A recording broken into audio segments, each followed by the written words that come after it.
We have three of the most outstanding of them, representing three of the outstanding ball clubs in the league. To my immediate left, we have the guy known as the Skywalker, but I prefer to call him the Dragon, Samboy Lim of San Miguel. Right beside him, almost at the same height of about 6 feet, is the guy who barged into the league and immediately drew about millions of fans, especially female ones, because of his death-defying stunt, his tall vertical leap, known now as Mr. Excitement from Alaska Milk. We have Bong Alvarez.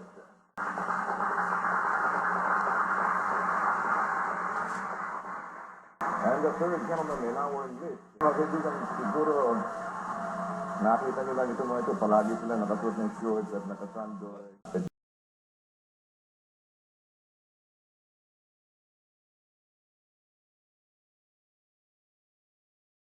To these gentlemen and all in the name of entertainment. And I'm specifically talking about the injury that befell Samboy Lim. Si Samboy muna ang tatanungin ko. Samboy, magaling na ba talaga yan? Sugat mo dyan? Magaling na, Joe. Okay. Siguro mabibigyan natin ng close-up itong tinahi sa'yo. Ilang stitches ang inabot niya? Bali 16 stitches. 16 stitches. Yun nga, sinabi ko nung make up an entire pair of pants for me. Pati doon sa loob, hindi ba? Pero nung pagbalik mo, you scored even the winning basket for San Miguel Beer. That was just 3 days ago against Formula Shell. Bueno, Samboy, ilang araw ka na hospital ba dahil dyan? Bali 1 week akong na-confine sa hospital. Pero alam mo, Samboy, hindi yan ang kauna-unahang pagkakataon mo na nasaktan ka dahil dyan sa ginagawa mong pagtalo na parang wala ng kinabukasan. Even before, nasaktan na yung paa mo dyan, hindi ba? Nagkaroon ako ng stress fracture. Stress fracture. Anong paa yan? Left and right. Left and right. Hindi na natin close up dahil walang media si Samboy ngayon.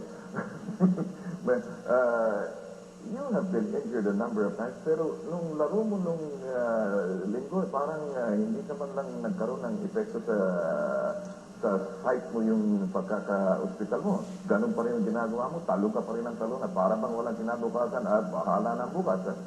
Yan ba talagang natural sa iyo yan? Saan mo ba nakuha yung estilo mo ng paglaro ng ganyan? Talagang natural na sa akin siguro ang ganung style. Kaya kahit ma-injure, pagbalik ko, pagpasok sa court, talagang ganun pa rin yung laro ko.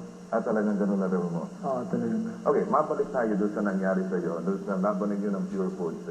Alam mo, hindi kaila sa maraming tao, na tuwing maglalaro ngayon si Jojo Lastimosa na kalaban ng San Miguel ay madalas binubul ng San Miguel fan. Sapagkat marami pa siguro akala nila na talagang sinadya ni Jojo Lastimosa yung pagkakabuwal sa ino. Ngayon, si Jojo naman ang tatanungin ko tungkol. Ano ba talaga ang nangyari doon sa incident yun, Jonah? Sa naaalala ko na, bantay ko si Samboy, tapos nag-drive siya pa sa right ko banda. Naiwan niya ako, so sa middle siya nag-drive.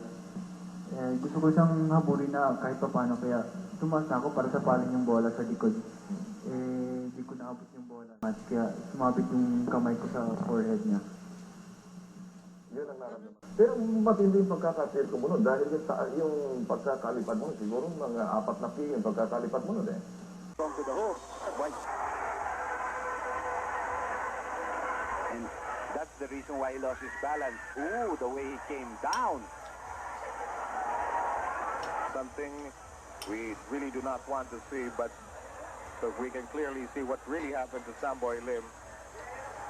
Giorgio, of course, did it unintentionally. Strong to the hook. Lastimosa with a deliberate foul. Warning on Lastimosa. Warning on Giorgio Lastimosa. Sa daming beses na bumagsak ka na ng ganyan, hindi ka mo pa natututo? Siguro talagang na-aksidente na. Na-aksidente na talaga.